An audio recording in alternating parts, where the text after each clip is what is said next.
Salut, Alex Patalaki, manager event, directeur AP Group, structure de communication audiovisuelle.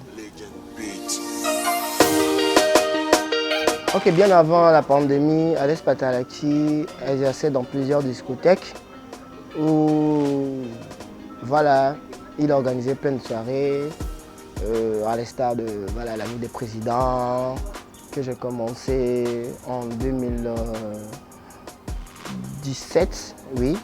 2017, c'était une soirée que j'organisais tous les mercredis. Et Dieu merci, ça a pris. Le travail de fond s'est bien fait. J'avais une équipe dynamique, disciplinée. Et voilà quoi, c'était la soirée où voilà, tout le monde, les gens qui étaient Cotonou, Abidjan, même les gars, j'avais des gars au Burkina qui venaient à ces soirées-là. Donc les 5 salons des rois, la fille à papa, la chaise électrique, etc., etc., etc. La nuit des présidents était une soirée vraiment qui a en tout cas lancé ma carrière, qui m'a affirmé aux yeux du monde. Voilà.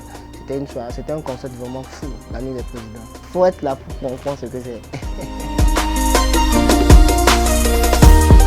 Ok, comment j'ai pu garder le cap? Je dirais, voilà, c'est la grâce de Dieu. C'est la grâce de Dieu, c'est les clients qui croient en toi, c'est les fans, c'est ceux que tu inspires qui te donnent la force. Sinon, c'est mort. C'est mort, on est cribé de dettes, on est... C'est pas bon à dire, mais on a été vraiment secoué, frappé par cette pandémie-là, surtout au Togo. Surtout concernant le secteur culturel, la culture, elle est morte, hein. Que ce soit le football, que ce soit la musique, plus de concerts, je ne suis pas le seul. Donc on a reçu un gros coup. Mais Dieu est grand. Dieu est grand. Et comment je fais pour m'en sortir, je ne sais pas. Je dirais je ne sais pas. C'est peut-être un miracle, je ne sais pas. Sans vous mentir, je ne sais pas. C'est Dieu. C'est Dieu parce que rien ne va. Et tu te demandes comment tu fais pour vivre. Le Togolais travailleur, en tout cas, n'a jamais baissé les bras. On s'est adapté. Et moi, personnellement, je me suis adapté à l'environnement et puis bon, voilà, j'ai cherché le juste milieu. Heureusement que je suis autodidacte, je fais un peu de tout, je touche à tout. Et je suis un très bon communicateur. Donc, c'est grâce à ça même que j'ai pu implanter beaucoup de concepts dans différents clubs. Donc, du coup, voilà, les clubs sont fermés, les bars, les restaurants sont fermés. Mais on n'a pas dit, voilà, interdit de communiquer. Donc, étant un bon communicateur, j'ai mes réseaux, je travaille avec des collaborateurs, je travaille avec des petites entreprises, des grandes entreprises. Et j'ai stoppé tout ce qu'il y a comme événementiel. Vu que bon, tout est fermé, j'ai une structure de communication, Dieu merci. Donc, grâce à mon carnet d'adresses,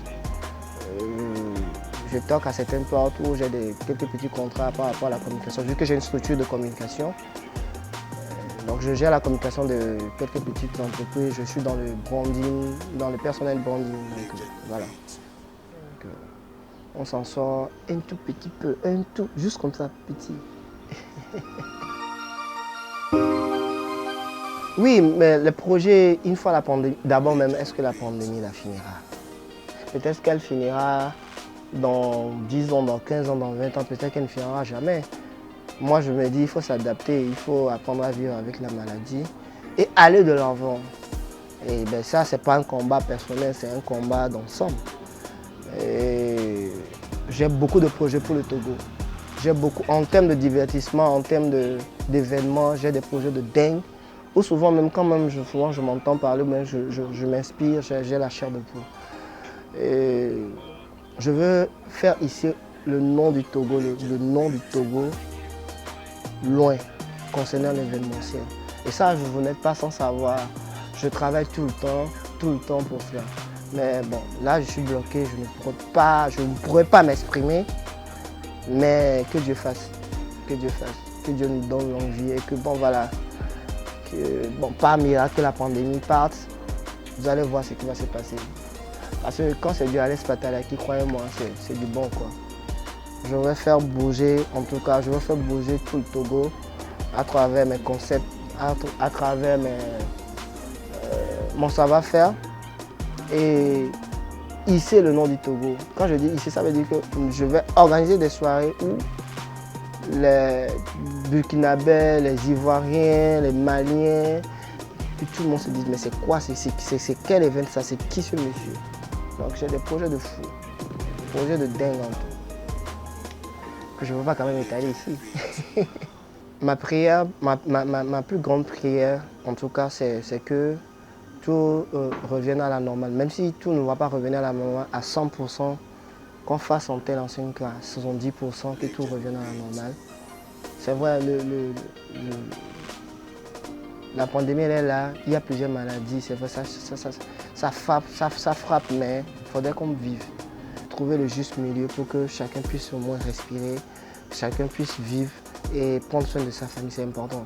Faire 2 ans sans travailler, les discothèques sont fermées, les bars, il y a d'autres qui sont ouverts, c'est pas encore trop ça, mais c'est compliqué. Donc, surtout ceux qui investissent dans le divertissement commencent par fuir les étrangers, les bailleurs de fonds commencent par dire « Ah, ce secteur-là, je ne veux pas investir là-dedans. Au Togo, le divertissement, ça ne me donne pas, la culture, ça ne me donne pas, on ne va pas investir là-dedans, on va investir dans d'autres secteurs. » Je pense qu'il faut trouver vite une solution pour que... parce que la culture d'un pays, c'est quelque chose, quoi. C'est ça notre identité. Donc on doit vraiment préserver, on doit en prendre soin. Et on ne doit pas du tout minimiser quoi que ce soit. Donc ma prière, c'est de trouver vraiment une solution pour que les activités reprennent en bonne et due forme. Mon message, c'est d'abord de suivre cette chaîne parce que c'est la meilleure pour moi. J'aime bien la chaîne. Ils sont professionnels. Et de garder toujours espoir. C'est vrai, c'est difficile partout. Personne ne dira que ce secteur-là, ça va et tout ça. Ça ne va pas. Mais il faut s'adapter. Il faut être un caméléon, s'adapter à chaque environnement. C'est le conseil que j'ai donné à tout le monde.